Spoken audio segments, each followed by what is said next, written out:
Ayan, hello mga kasyusyu, isa na namang adventure ang napuntahan ko dito sa Baguio City at ito ay ang tinaguriang largest 10 commandments tablet building at certified by Guinness World Record.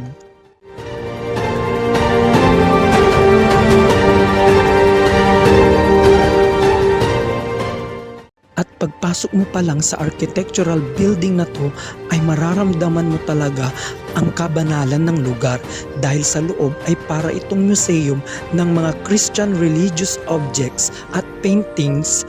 Kaya tara na at samahan nyo si Madam Shu.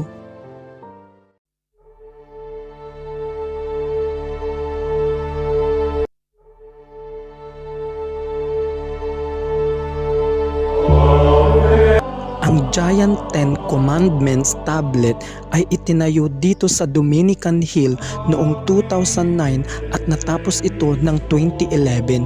Ipinatayo ito ni Grace Galindez Gopana, founder ng Kingdom of Jerusalem Hallelujah Foundation International.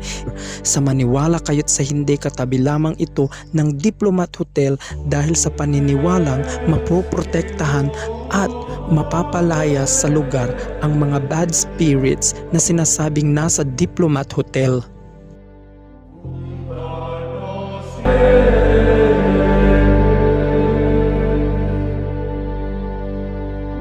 At dahil naipatayo ang Giant 10 Commandments tablet, na-recognize ito ng Guinness Book of World Records noong August 12, 2011 bilang kauna-unahan sa buong mundo na tallest facility na naka-feature ang 10 Commandments.